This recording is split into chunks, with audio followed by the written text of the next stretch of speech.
the Cubs-related podcast presented by CubsInsider.com. My name is Corey. I am joined, as always, by Brendan, and we are coming to you on a grim Sunday, I think is a way of putting that mildly, as a series that the Cubs needed to win, dare I say, at least 3 of 4 minimum. They won 0. As the St. Louis Cardinals come in and pretty firmly plant the flag for the NL Central as they win all 4 baseball games played at Wrigley Field on this particular weekend, and they win all of them by a single run. Brendan, I am not sure that you could have drawn up a worse series for the Cubs to play and a more gut-wrenching way for it to play out for all of us to witness. So we're just going to let this one go. As I said, I think on one of the last episodes, if you guys are even listening to this, we really appreciate it because I can't imagine that any of us need any more content related to this 2019 Cubs team. But we are all in this together, so we're going to try to provide a little bit of catharsis, I suppose, on this Monday morning. Now, if you're waiting for the explicit episode, like we've said before, it is not today. They are not officially dead and buried, and trust me, I'm not suggesting that I think they're going to sneak into the playoffs, but we set that rule for a reason. We don't want to be doing that while they are technically not eliminated, and especially on this particular weekend. Just a lot of guys maybe playing their last games at Wrigley Field, Gary Pressey performing at Wrigley Field perhaps for the last time, and Chris Bryant leaving injured, Rizzo and Javi playing hurt. It just doesn't feel like the time to be ripping this team to shreds. As I said when we teased the explicit podcast, the whole point of that is to basically do an autopsy on the dead body, right? And that just doesn't feel like it's today. So if that disappoints, I apologize, but trust me, when we do it, it will be good. It will be probably pretty long. I assume it'll be the longest episode in Cubs-related podcast history, and it will happen in probably a week or so, something like that. But, you know, this just doesn't feel like the time. I've talked to a lot of people. I know Brendan and I are both just kind of sad. It's just kind of a melancholy afternoon at Wrigley Field, and so we'll keep you posted on that. But anyway, Brendan, I will bring you in here, and there's really not much else to say. This isn't the final nail in the coffin, technically. It is for the division, but it certainly feels like the coffin is about as safely closed as it can be, and we are staring at a scenario, Brendan, that we kind of worried about a month ago or even longer, where the Chicago Cubs are not going to make the playoffs, and that is pretty much likely what is going to happen here. And we've talked about how possible it was, but as I sit here talking to all of you, I still cannot believe that is the reality we are facing down. Worst case scenario, Corey. I mean, this was it. Not only do you get swept against the Cardinals, you do so by losing each one of those games by one freaking run. Most of them coming in the late innings, in the 9th inning, in extra innings. That's insane. I mean, this is quite literally the nightmare, hellish scenario that we hopefully would have never had to expose ourselves to. But here we are. I mean, Chris Bryant goes down, busting it down the first baseline, slips on first base, of course, on that right leg that has his injured knee. Now he hurts his ankle, sprained ankle, similar to what happened with Anthony Rizzo with his sprained ankle. These guys are playing their absolute butts off. Full throttle, Javi batting with a broken thumb that he suffered 3 weeks ago. Rizzo playing after he sprained his ankle a week ago, Corey. Bryant continuing to play through what's clearly a bum knee that he's had cortisone shots on. This team has, they have the heart and they're trying so hard, and I get some people don't want to hear that, but it just sucks. It sucks to be in this situation, and we can diagnoses teams, all the problems. There's dozens of problems with this team, dating with the front office, with the personnel, with Madden, with the coaches. Like, we could spend 3 hours, and like you said, we probably will during the offseason talking about it. We will. But I'm like legitimately sad and depressed about this. And like all of these feelings, like we'll move on eventually. We'll talk about offseason plans. February will roll around. We'll be excited about this team once again. And for me, what gives me the most relief from this feeling is that in 2020, this team will compete. This will be a competitive team in 2020. Likely in 2021 as well. They have too much talent to not be at least competitive. Whether you define a competitive team as an 85-win team is up to you, but even this year, they were competitive with all these deficiencies.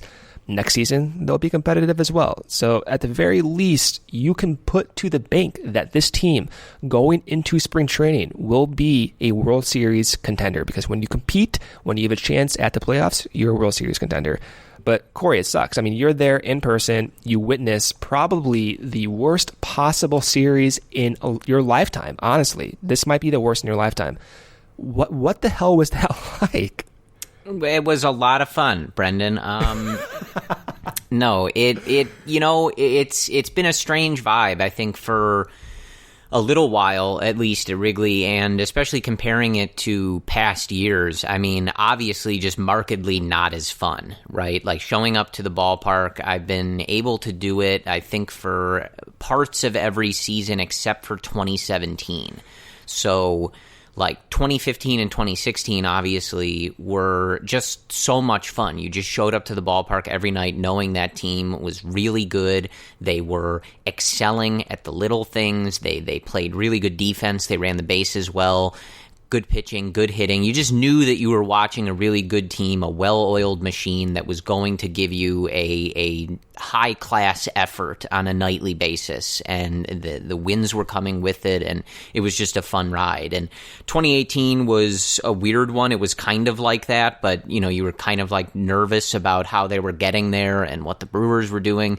And this year has just felt, I think, so much different and so difficult, I guess, is the way to describe it. It just feels like every night since I've been here, at least, which is, the last couple months, like every night has felt like a must-win game. Every loss has felt like an indictment of what was wrong in the offseason or what was wrong with the team as it standed now. Yeah. And I almost felt like that's been the case the entire year, though. I mean, starting the season off 2-7, 1-6, like, we were having similar feelings and similar thoughts. And that feeling from losing game 163 last year has persisted. Right. So this has been like a year-long thing. So it's, from my perspective, I only went to a few Cubs games this year, but from my perspective, each loss this season felt so heavy, like way heavier than in years past. And why that is, honestly, I'm not sure. I think the whole urgent tone and all of that's been pounded into our minds amplified each one of those losses. But it was weird from the start of this season. Like, every loss felt so much heavier than at any other point in any previous season. Yeah, and like this weekend too, it was something that we know is true of the Wrigley fans and Cubs fans in general, that no matter the situation, like, they were there. They were on their feet. They were trying to will this team as much as they could and remind them, even in the worst moments, like, we are here for you. Like, we are trying to support you guys to bring this home. And it just didn't work. And it was it's a tough weekend. I mean, I don't even know how you describe that. I mean, losing all 4 of these games by 1 run, and in every single one of them, either having that late lead or an opportunity late in the game, or, blowing the opportunity when you came back late in the game, whatever it was. Like, all these games were winnable. All these games were right there. You had the opportunity in all of them, and you can't convert on any of them. And it really just felt like a microcosm of the 2019 season as a whole. They were competitive. They were in it. They showed heart. They got good performances from certain guys on an individual day, and it just wasn't good enough. They just couldn't close the door on Thursday, they have that, amazing ninth inning comeback. You're feeling like, okay, if they drop this one, forget it. Like, the whole thing's over, that whole deal. They have that, amazing comeback in the ninth inning, only for Kimbrel to give up the home run in the 10th to lose that one. Sunday, they go down 2-1, and in that whole game, they have 9 hits to the Cardinals 4, but they lose 2-1, right? And so you're just feeling the whole game they have that opportunity to tie it up or to take the lead, and it just doesn't happen. On Saturday, so many comebacks in that game. Tony Kemp with a huge moment, just an amazing moment for Tony Kemp on Saturday, ruined immediately in 2 pitches by Craig Kimbrel again. So that signing worked out, by the way, but we'll talk about that. So another 1-run loss. And then on Sunday, you have that late lead again. You're winning for a large portion of that game, and you can't hold it down in the 9th. And you feel bad for Yu Darvish that he wasn't able to get the W there and wasn't able to finish that one out. And another 1-run loss. And so it did feel a bit like a microcosm of this whole season, where a couple things done differently, a couple decisions made differently, a couple of big plays from your big guys, and you feel like you could have won all 4 of these games.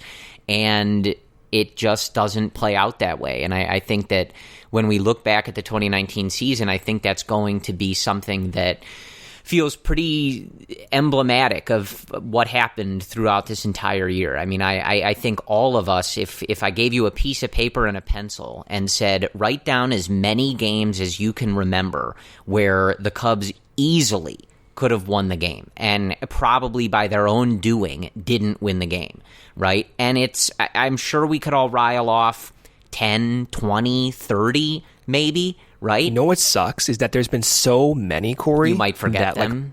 I forget them. I'm not even saying that. That's the other way of looking at it. But I feel like we'd all be able to jot down a quick few, and the list would be pretty long if you combined it all together. And again, kind of like you, I'm not really sure what explains that or what the answer is for that, because we've seen teams do this before. I think it was the Rangers maybe a few years ago.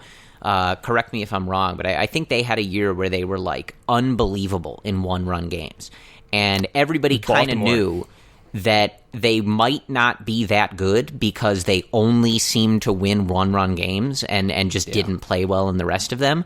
But it's all just to say, like, sometimes that happens. Like, sometimes your record and your season can come down to what happens in those close 1-run tight games. And for whatever reason, it feels like the Cubs can't get that big hit. They can't hold that one lead. And whatever happens the one day doesn't happen the next day. And it gets you to where we are. And where we are is that they're not going to make the playoffs. And, the Brewers are on another one of their unfathomable win streaks here. I think they're 15-3 in their last 18 games, and Christian Yelich isn't even playing, and they're just not going to lose again. And so that's just the reality of the situation. And it's like it's one of those things you try to make sense of, but it's kind of like watching a high-speed car crash as it's happening. It's almost happening too quickly to process, because I have definitely been on here even as recently as a couple weeks ago. Just like I can't believe we're even entertaining the notion that they might not make the playoffs. And you better be entertaining it now, right? Like, because that's just it's over. Yeah, I mean that's what we're staring at. So I mean, like, I almost feel like you're not hinting, but even the possibility of them making the playoffs. Trust me, I'm not hanging on to it. I just don't like to be on record. I'm just making sure. Yeah, I don't like to be on record as claiming certain things are definitive if they're not, because that can always come back and bite you. But no, trust me, I'm very much assuming that this is done. But I think, Brendan, the saddest thing or the worst thing about this is something you already mentioned, that this ends up being the last series and likely the last home game for a lot of these guys, some of which we don't know, right? Like, I don't know who might get traded or who, how that all is going to play out. So some of it, we're not sure that it was their last game. We're going to find that out over the next couple months. But likely Ben Zobrist's, possibly Joe Maddon's, definitely Gary Pressey's, possibly Pedro Stropes, possibly Nick Castellanos. Like, these are just guys that definitely have a contract situation up in the air or have already stated that they're retiring. And I realize that most of those are baseball players. One of them is the organ player, but of equal importance, I think, to the Wrigley Field experience. No and doubt. It was just a shame that we weren't really able to get those moments. Like, we didn't get a good send-off for Joe Madden. We didn't get a good send-off for Ben Zobrist. Pedro Strop pitched, and so I think that was a pretty good send-off. Just that he was able to get out of that inning, get out of that jam, and run off the mound, if that is indeed the last time. But it's not the send-off. It's not the send-off that it's not a David Ross type send-off. Yeah, that you would like. And I know that, you can't always have those moments and the standing ovation perfectly for everybody, but I just think you would have drawn it up a little differently than to have this depressing malaise over the crowd and everybody involved when these guys are, bidding farewell for the final time. I think, they did a couple things for Gary throughout the game, before the game, during the game, and it just didn't, you just like almost didn't have the energy for it. And it was just sad. And like that one in particular, like you said, Brendan, I mean, the first time I walked up those steps at Wrigley Field, Gary Pressey was playing the organ. And the first time I saw Wrigley Field in person, Gary Pressey was playing the organ. And that has kind of been the soundtrack to a lot of these big moments, a lot of these formative moments for folks as youngish as you and I. And it's just it's going to be sad to not have him there anymore, and it's a shame that this is the series where they're all going to go out. But that's just the nature of the game, and yeah. I mean, it's hard to do these podcasts whenever they lose like this, and this is a first for us, just because you and I started this podcast full time every twice a week in 2017, coming off of a World Series championship. So this is new territory for us. Yeah. Like, we've never had to talk about the team like this in context of closing this chapter of Chicago Cubs baseball. And for this to happen after the 2019 season is the most shocking thing of the entire season. You can be shocked at the underperformances by several players, be shocked by the injuries, but to lose like this, to lose the division by a Cardinals team that has been hot, but still not among the best teams in the league right now. They've been good, but not among the best, like the Dodgers and all those teams in the American League, right? That's so surprising. And so for the era of this team to be shut out in this fashion is excruciating. Doesn't mean there's going to be no chance next year. This team is too talented. Many of these guys have had seasons that are among the best in their career. Even Anthony Rizzo, consistent once again. Javi Baez, he was playing through injuries, but the majority of the season, he was among the best peripherally. Wilson Contreras, offensively, one of his best seasons. And we can go on and on. Even David Bodie has had a pretty good season for a utility guy. Many guys to be excited about for 2020. But the way that we lose this season, that we come out of this 4-game series, it's shocking. Yeah. A week ago, Corey, the feeling was completely opposite. There was an optimism. You said this when you were at social media night with all the other guys. The feeling was a complete opposite feeling, like one of optimism. So it turned way too fast for me.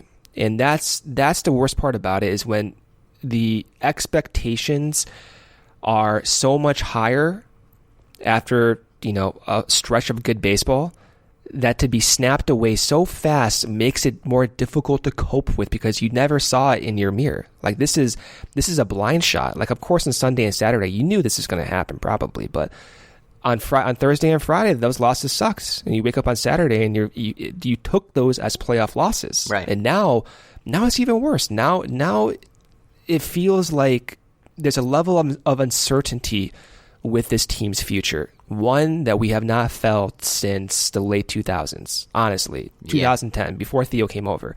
And again, not trying to be so depressed over here. I feel optimistic now. yeah, I feel more optimistic now than I was on Friday night or even going into Saturday's game because I've had time to reflect on it. But this is the first time over the past decade that the future does look uncertain. And having that uncertainty with Theo Epstein, with this front office, that's unsettling. And I don't know how to feel about that. I don't know, like the thought has run through my mind, like with Theo and this front office, when they do end up leaving, like, is that going to be one of celebration in terms of, yes, finally a new front office? Because if that's the case, that's depressing, man. I used to look at this front office as one of innovation, one that of certainty that, yeah, every year they're going to put the best team on the field and they're going to have a player development machine year in, year out, just like Theo said. In the past 2 years has been anything but that. And that level of uncertainty is so depressing, so traumatic to a degree. Well, and Brendan, I hope after this offseason it goes away. Brendan, I knew we were in trouble. And those of you, and Brendan, you got to forgive me here because it is related to the Cubs. So okay, I knew we were in trouble in this particular series when Anthony Rizzo came back on Thursday. So I was like standing outside of the gate. I was waiting for my brother, and I hadn't really checked Twitter as much as I normally would. And so like I'm looking at the thing. I get to the gate outside of Wrigley like half an hour before the game or whatever it is. And I'm seeing him running in the field. I remember texting you, Brendan, and being like, yo, what's going on right now? Like, he's running around. Like, he looks like he's ready to go. What's happening? And then seeing the official drop from @Cubs that he was in the lineup, like he's playing, he's back. And again, like for the millionth time by this team, thinking, okay, I'm back in. Like, this is the moment. We're going to turn it around. Rizzo's going to hit a leadoff home run. We're just going to go on a charge here. And like, I genuinely believed it. And I knew we were in trouble when Anthony Rizzo comes back from what a lot of people, most of us thought was at least a regular season-ending ankle injury. We all watched him like writhe around in pain the week before. So we saw that. He comes back in just several days, and he walks up to the Undertaker's music. And the Cubs still didn't win that game. That's when I knew we were in trouble. That was such an electric moment, an electric decision, and it didn't work. If that doesn't work, Brendan, then I don't know. Yeah, when that moment was announced, right, I'm sitting at work on Twitter like I am every time before a game starts, and I see that message from you, and I just got back to my desk. So I'm like, I have zero idea this is even going on. I see that picture from you. I'm like, what the hell is this? Like, am I seeing this right? Is that him running around? And then you get that news, and it's like, okay, let's go. It's like Schwarber's coming back to the World Series. Let's go. Let's ride this. Let's live off the storyline. And that was the mantra of every season previous to this one, where you have this one moment, this one identifiable moment in every season that is like a turning point, right? Like 2016, Schwarber comes back. That was it. In 2015, KB came into his own by hitting that walk-off home run, right? 2017, you got Q. He struck out 12 guys in his Cubs debut in Baltimore. They went on a run right after that. 2018 was a little bit different, but they had several stretches there. You can identify these moments, these like seismic changing, season-defining moments. And that would have been it. Imagine if Rizzo came back, Corey, and the Cubs swept the Cardinals. Going into the Pirates series with that type of momentum, with that type of energy, with that type of roster, most importantly being mostly healthy, would have been huge for this team. And I think the tone, of course, would have been drastically different. But that is 2019 summed up. Right. When you have situations that look to be, season turning points, performances that seem to be turning points, and for whatever reason, we can't figure it out why.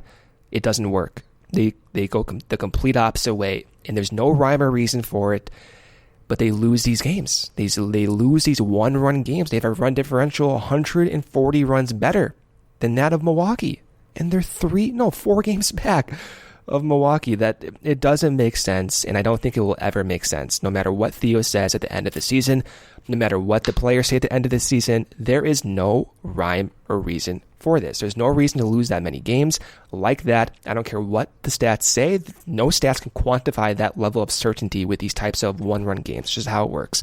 And whatever the solutions are, I hope, Corey, I really genuinely, wholeheartedly hope that impulsive decisions are not made based on these types of games. I know people are wanting that. I know they love Theo when he goes out there and he more or less rips the team. I get it. But I hope that we instead take time, and not, we as fans, but most importantly, the team takes time and diagnoses this team appropriately. Don't fire a hitting coach within a few days. Take time to really analyze what the hell is going on, because it's not just at the major league level. There's deficiencies in the developmental system. No pitching draft picks have made it to the big leagues and have been significant contributors. Put your attention there. Put your energy there. Let's try to fix this. Let's take a little bit more time. Let's not rip the team to the media, many of whom are playing injured, cortisone shots, taped up ankles, broken thumbs. Take some time. Let's figure this out, then go into 2020 in the offseason with a plan that at least for fans gives us more optimism. That offseason last year was brutal, Corey. That was brutal. You were waiting every single day to pick up your phone and expect a major change in the roster, because that was driven by anger, driven by an implosion in that last week of the season. That was no fun. Going from 2017 to 2018, you had ideas of what you wanted to do. You wanted to still address starting pitching, but more or less, how do you sort out all these young guys playing time for 2018? That was the majority of the conversation.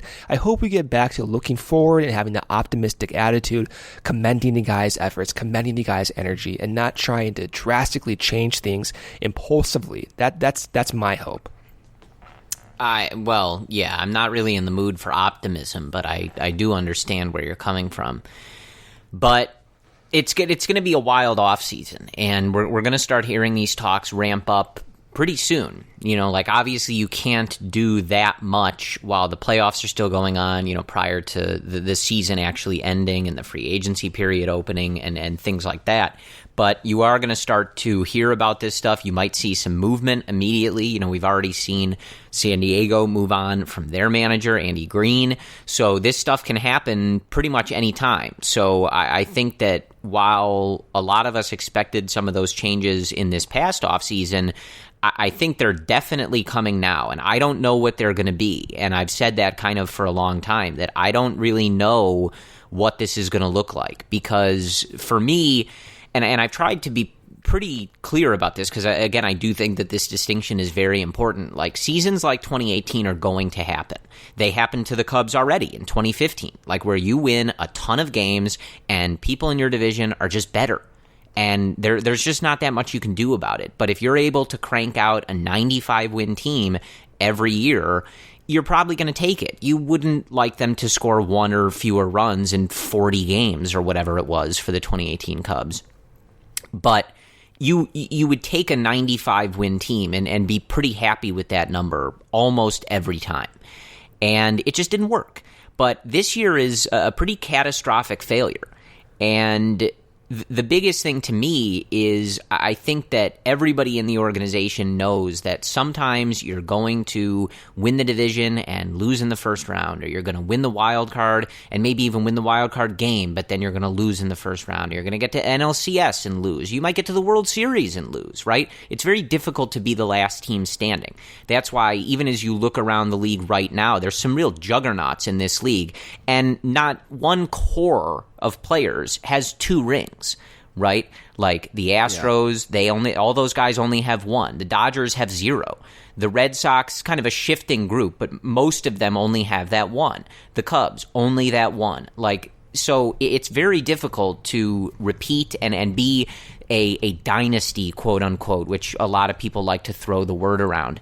It's very hard, but 2019 is not fitting into that narrative. This is a failure from this group, and I can guarantee you that there are a lot of people involved with the Chicago Cubs who are probably not super thrilled, Brendan, that they are not going to get any playoff money.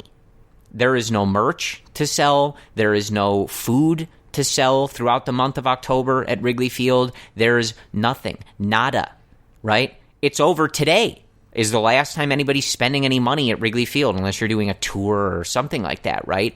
And I can promise you that doesn't sit well with a lot of people that work for this team, that own this team, and I can promise you that this isn't really part of the vision for how this was supposed to go. Playoff losses, seasons where you don't win the World Series, it happens. I don't think anybody's realistically expecting the Cubs to win the World Series every year and getting pissed off when they don't, from a business perspective, right? But this is going to piss people off. This is a failure. You didn't just get beat by good teams in your division. You're getting beat by teams that are barely going to win 90 games, right? And that's not good enough. That's not acceptable. And I think I think where your worry comes from, Brendan, at least for how this offseason is going to go, is that this is one of those times, and we see this in professional sports all the time, in any professional sport, in any scenario, over whatever year you want to talk about. It happens all the time, where sometimes changes happen because the result just isn't acceptable. And I think that you're going to maybe see that with this team. And I think Joe Maddon is a good example of that. Like, we can nitpick, and I'm sure we'll talk about this, but like, we can nitpick. Do you think Joe should be back? Do you think this is his fault? Do you think this is his fault? Do you think this success is because of him? Like, stuff like that. But at the end of the day, we've seen this movie a million times. When a team fails like this, they usually put some of it on the manager and they move on. That's just how it goes. And that doesn't mean it's the right answer. It doesn't mean it's the wrong answer. It doesn't mean that there is a right or wrong answer. It just means that when you have an outcome like this that is just not acceptable, you're going to see changes. And that's just how it is. And we all just have to be ready for it. Because I think right now, as it stands, if you said, I believe in this group, or I believe in Joe Maddon, I believe in this front office, and I asked you, what makes you think it will be different next time? I don't think you'd be able to come up with a good answer. That's how that's what leads to change. That thought right there, though, Corey, that is how I feel, though, about this front office. And preface this, love Theo. When he was hired by the Cubs, I was ecstatic. Still have confidence to some degree in his ability. But, like, what is the one thing that lets you believe that in the next 2 years, you're going to get pitching development through the system? I can't tell you anything. You can point to the pitch lab, sure, but you know what? Every team is doing that. I got off the phone with a coach in professional baseball a few hours ago, just, talking about Cubs, baseball in general. And you know what he told me, Corey? He told me the Cubs, it's common knowledge that they are behind in pitching development, in the infrastructure. I'm like, what? Like, what are you talking about? They had this pitch lab in Mesa. I'm giving him examples to counter that. He's like, no, every team has that. I'm like, are you serious right now? He's like, yeah, every team has that. Okay. And so when you look at around the league, you look at Houston, you look at the Dodgers, Tampa Bay, Oakland, year in and year out with these teams with money, especially the Los Angeles Dodgers and Houston Astros, they are churning out these players with frequency, and many of whom we have no idea who they are, not even top prospects. The Cubs, they wanted to do that. They haven't done that. I have no idea why. But at the same time, that is proof and reason for me not to trust that things will be different. Right. And that's what I mean. Like, there was a level of certainty with this front office. You knew every year they're going to be competitive. And from 2014 on, at least in the last few years, you knew you had prospects churning through the system that had a high likelihood of working out. Unfortunately, Ian Happ has been a suspect. Almora has been a disaster. Sorry, he has. He's been one of the worst players in the league the last 3 years. Zero development from Almora. He made that huge catch today. Oh no, he dropped the ball that led the Cardinals win that game. Sorry. And it's not to poke fun at like Almora's failures. It's not to some degree he's been failed by. We sure, okay, of course we can. But he's been failed. He's been failed to some degree by the infrastructure and the system set up by Theo Epstein and his front office. And it sounds as if I'm blasting Theo Epstein I kind of am actually. But that's what I mean. It's like the certainty that you can expect that we're going to be at the top of the innovation, at the top of the next wave of market inefficiencies. You know what? That's not true anymore. Right. That's not. When it's an ever-evolving process. You can't just throw Theo Epstein in there and say, okay, guaranteed we're on. No, it's like they have to be keeping up their end of the bargain and staying at the forefront of this stuff. So, and it sounds as if they're not, Corey. That's the thing. It's like, how? Yeah.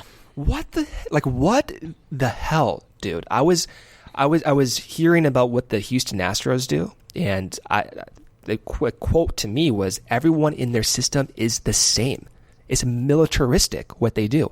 Everyone, I was told, has top tier fastball and curveball, like spin rate, all those different metrics, more than anyone else. They all do the same damn thing. And the Cubs, there's no identity there. There's zero identity in their developmental system. And Theo and this front office for many years have identified those market inefficiencies, whether through the international draft, whether through at the major league level. But this is a new era, man. Right. That era in which you draft hitter in the first round and you go buy pitching because pitching's at a surplus. That's not the same environment anymore. We're living in an environment where the ball's juiced, where pitching is at a scarcity, hitting is at a surplus. You can develop your hitters from guys who are mid-round draft picks by using this data, working with them. This is completely new. And in the back of my mind, is this front office capable of implementing strategies that are going to be better than the other teams? I don't know anymore. Right, and I think the important thing to remember is whether, we have all the information on that or whether we're directing the ire at that in particular. I think the reason that it's so important is because I think over the coming weeks and months, you're going to hear a lot of talk in certain directions. And it's important to remember, as we've been saying for a while now, that you can't just lay all of this at one person's feet. If they fired Joe Maddon tomorrow, the team isn't different, right? The minor league infrastructure isn't different. Their position player depth isn't different. Their bullpen isn't better. Like, you're just changing one thing. If you trade some of the players, that doesn't change the whole infrastructure. That wouldn't change what Joe Maddon does with some of those players. It wouldn't change the scouting and all that other stuff. So it's an organization for a reason. There are different people that play these different roles, and it's set up that way for a reason. It doesn't just come down to one person. And it ultimately doesn't even just come down to the 25 guys that play on the field, because there's a lot that goes into getting them on that field, and there's a lot that goes into what they do on that field that isn't just on those guys. So I think it's just important to remember in these coming weeks that everybody has to be accountable. And Theo has said that a lot, and it's going to be time for him to show it. And I mean that in the most kind of sincere way. Like, we've already seen Jason McLeod moved around, and I've thrown some names out there of particular front office guys that I don't like the job that they do. And I'm not going to keep dragging the same one person because that just doesn't feel fair. But we need to see some movement on this. We can't just keep shuffling these guys around to different positions, lateral moves in the same organization. I want to see some of these guys fired. I want to see new voices brought in. And if we're going to sit through the Sun-Times and the Tribune and all that other garbage, drag some of these players, drag Joe Maddon, etc., then I want the front office involved too, because it's a whole organization that is responsible for this. And we can't just pretend that firing Joe Maddon or trading Albert Almora, whatever it is, like, that doesn't solve what happened here. Not at all. And I'm kind of, as we go on, Brendan, right, I'm veering closer to where I need to be for that explicit episode. So I can tell. Trust me, guys, it's in there. It's going to come out. Up. But yeah. I can't wait for that, by the way. It's one of those things where, again, like, you have to, like, properly contextualize this. Like, again, I've said before, I know that there are people out there who are like, look, if the Cubs are competitive, I'm going to take it, right? We saw all those highlights of WGN after the last Cubs WGN broadcast at Wrigley Field, and a lot of those highlights feature really bad teams, like totally not competitive. So I know there are people out there that are like, as long as they're competitive, if they're over 500, if they're in the mix at the end of September, sign me up. And that's totally fine. But we have to remember, like, right now, it's September 22nd when we're recording this. There's 6 games left. The Cubs have 82 wins. 82. Like, that's not good enough. So the suggestion is by no means to blow this whole thing up, because that's very dangerous and it's totally not necessary for this team. There's a lot of talent here. There's a lot of good going on in this organization, and we saw some of it even just on Sunday, right? But you need to be better than this. This is an unacceptable level of performance and of play, and it has been this way pretty much the entire year, right? Like, for over 100 games, they have been a mediocre 500 at best baseball team. It's not good enough. And I just want to be sure that we're not just throwing, this flaming bag of poop on Joe Maddon's doorstep and thinking that that's going to solve the issue. And this isn't necessary. This isn't like, don't take that as they should keep Joe, they should get rid of Joe. I don't even really have an opinion on that. Right? I just know how this is going to play out, and it's going to involve Joe Maddon. I'm almost positive of it. So I just want to make sure that we're not just directing it there. We can't just direct it at some of these underperforming players. There's a whole infrastructure that every single person, and that includes Theo, not just the people that work below him, everybody needs to be scrutinized here. And if it's Tom Ricketts doing the scrutinizing, I don't know. But somebody needs to be looking at this and saying, I'm not letting anybody off the hook. We are going to look under every rug. We are going to leave every stone overturned, right? Or we're not going to leave any stone under.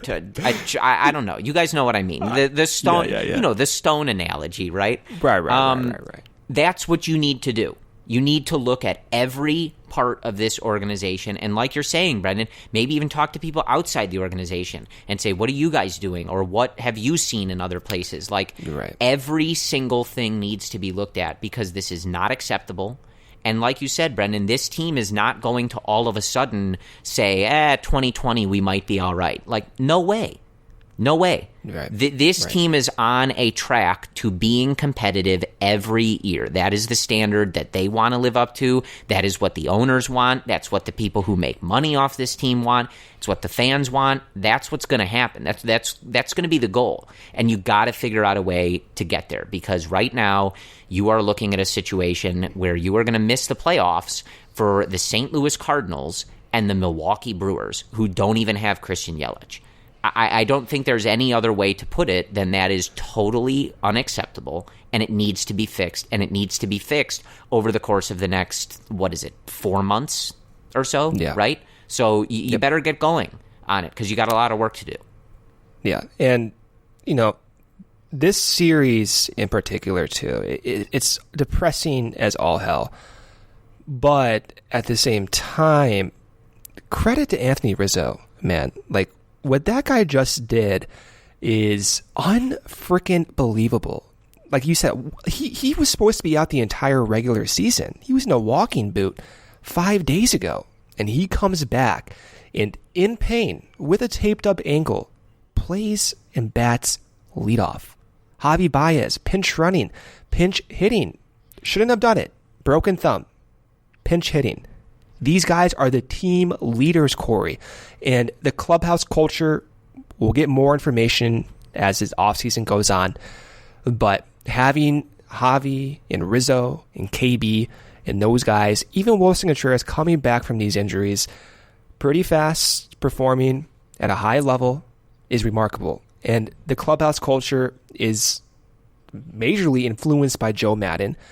But at the very least, it does give me confidence that it's not broken. That you look at that mid-2000s or late 2010 Red Sox team, right? Broken clubhouse, the whole chicken and beer thing, whatever. I don't think that's the case for this Cubs team. I think Joe Maddon does have a huge part of that. At the same time, what Joe Maddon and the front office, their collaborative effort to bring out these new coaches, hasn't worked in a few years. Tommy Hotovy was a good addition. I think we saw good results from Tommy this year. Years past, you wasted developmental years for many guys who needed it. Rob Zastrizzi, for example, needed it. Dwayne Underwood needed it. And they didn't have the infrastructure in place to get them to that next level. And you wasted many guys' careers as a result of that. So it's not like this is all Joe Madden's fault. There are some things that we disagree with, and we talked about exhaustively this season. But the crux of the issue has been wasted time because they couldn't develop pitchers. They couldn't bring in the appropriate coaches. And that at the top goes to Theo Epstein. Yeah. So we'll see what happens. And just on that note in particular, Brendan, you want to know why? And look, full disclosure, we both were into it. So this isn't like revisionist history. I'm not saying this was a bad idea. I was all aboard. But you want to know why you're looking at Craig Kimbrell, who you paid a bunch of money in the middle of the year to come save your bullpen, ruining a bunch of games down the stretch against the St. Louis Cardinals? Because you can't develop pitching. That's why. Yeah. So if you're looking at that going like, what's going on here? Why'd they do this? Again, I was all aboard. I'm kind of still all aboard. They needed him. They didn't have a choice. Yeah. Like, it was a good call. Like, just because it didn't work doesn't change that. But the reason you're even in that situation in the first place is because you can't develop your own pitching. And you waited until whenever it was. What was it, June, July, before we started even giving guys like Rowan Wick a legitimate look? July. It was months. Right. Yeah. So that's why. Like, it's not some random, like, well, Theo felt like signing Craig Kimbrell decision. No, it's they can't develop a bullpen. We all knew the bullpen was going to be a mess. Shocking. The bullpen was a mess, and they went out and tried to fix it, and it didn't work. But it all comes full circle at one point, right? Like, it's a move that happens months ago that is influenced by actions that are occurring years ago, and it all comes to a head, right, on a Sunday in September at the end of 2019. It's years long that leads up to those moments, but that's why. Up. Yeah, I mean, it boils up to the major league level eventually when you have these systematic flaws deep within your system, right? And even to Joe Madden, we went into 2019 with the mantra that Joe needs to be more hands-on with his players. And Theo wanted that. I went to spring training. I was watching Joe Madden throw batting practice. I was watching Joe Madden feed miniature baseballs, Corey, 30 feet away from the batting cage to work on opportunity hitting or situational hitting to these guys. And that's not who Joe Madden is. Like, Theo and his front office, I know it's a collaborative effort, but they shifted the attention from Joe going more on the field with these guys to try to develop them more. And when you're looking at the manager to do that, you know, somewhere along the lines in AA, AAA, single A, short season, international ball, AFL, whatever, you know, somewhere along the lines, the message did not get across at all. For that to come to the major league level, where you're working on that at the major league level from a mid-60-year-old manager, Corey, something went wrong. Right. And it's not the effort. The intention is there. It's not saying, oh, Theo ignored this, blah, blah, blah. The intention is there. When you have millions, dozens, hundreds, $1 billion at stake with this franchise, the intention is there. The execution is not there. And that's where the frustration is at. I love Theo's attitude. I love Joe Madden as a human being. I love almost every player that has played through this Cubs team over the last 5 years. The execution has not been there. Why that is, I'm not sure. But when you look at all these issues, it boils up, like you said, over a 3-year span, and you change what's worked as well. Like Joe Madden won 97, 103, 92, 95, now maybe 84 games. Corey, what the hell happened?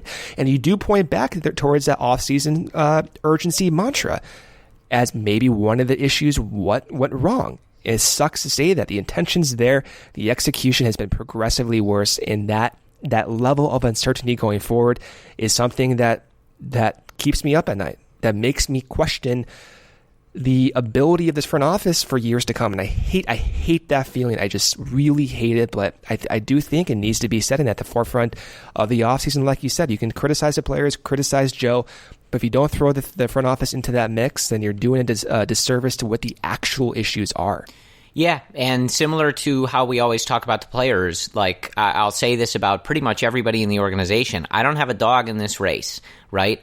I don't care who runs the team. I don't care who runs the drafting, the scouting. I don't have, I guess I have friends that still work for major league teams, but they're not going to be in the running for this. So, I don't care who it is. It just needs to be better than this. The only dog that I have in any race is the Chicago Cubs, and I want them to be good, and I want them to be better than this, and I don't want to sit through weekends like this anymore. This sucked, putting it pretty bluntly. And you guys know, I think a lot of you, I know all of you were sitting there either at the games or on, watching on TV or listening on the radio and suffering through every moment of this. And I promised a long time ago that we were either going to ride the train to glory together, or we were going to occupy the role of the violin player in the Titanic movie, where the ship is going down around him and we play on, because that is what we signed up to do. And that is what this weekend felt like. It really felt like going down with the ship, which I'm proud to do. I just would rather not be doing it. And I've done it more often than I guess I would like over the last couple of years. So, it's going to be an interesting offseason. We're going to have plenty of time to go through all of this, and we'll go through it in more detail. I don't know exactly how we'll do it. Admittedly, Brendan and I don't really have a plan for this. Last year was already the earliest we were going to be talking about an off season, and this year we're going to get to do it a little earlier. So we don't necessarily have a plan for how that's going to go. Maybe we'll do it by group. We could scream for an hour about the front office and then the management and then the team, and who knows? I don't know, but we'll figure it out. As we said before, fair warning, this is going to get dicey. If you have a favorite player on this team that I would say isn't named Anthony Rizzo or Javi Baez and probably Chris Bryant, I would strap in for this offseason, because I don't know what's going to happen, and I would say nothing is guaranteed as far as this team goes, because this is just not good enough, and I don't know how that's going to be taken by ownership and the front office. I just can't say. So I would enjoy these last 6 games, because you may not see these guys in a Cubs uniform anymore, and I mean that quite literally. So I think that almost anything is on the table here. So I would be prepared for it mentally, emotionally, as much as you can. And before, Brendan, are you even going to preview the? I was going to say, Brendan, before I let you preview the next series, like I always do. I'm not previewing it. Okay, so before we play the Pirates for 3. That's it. I'll throw it back to you so that you can sign off as well. But before I let Brendan sign off, I do want to say, and it's a little melancholy in here, folks. It was a rough series, so just you'll have to indulge me. But though Brendan and I do have a very relatively small platform, I have to put some of these thoughts out there, because it is a platform indeed.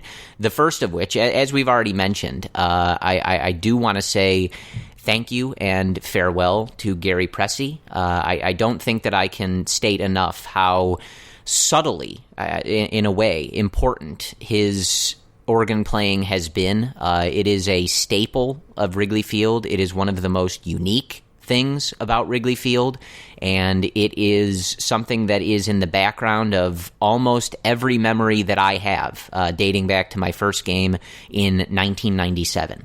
I remember going to so many games with my family, my mom, my dad, my brother, and Gary Pressey has been there for every single one of them. And so I wish him well in his retirement and thank him for the environment that he has helped to create, which I think is one that is unlike anything else in sports, and that is the ambiance and atmosphere of Wrigley Field. And just to the few players that we know for sure, the situation is dicey. Ben Zobrist does not have a contract that runs through the end of this year, and we can do this, in a more official capacity if he retires or if he signs with another team. Perhaps that'll be a better place. But if today is indeed the last time that I had the pleasure of watching Ben Zobrist play at Wrigley Field as a member of the Chicago Cubs, it has been just that, an absolute pleasure. That was a signing that when it happened, I don't think that Brendan and I could have been more thrilled that it happened, and it certainly played out in quite a good way. That's one of those signings that just really works out. In case you forgot, he was the MVP of the World Series in 2016, which the Cubs did win. Won. Yes, they won the World Series. He gets the go-ahead RBI, not technically the game-winning RBI. That would be Miguel Montero.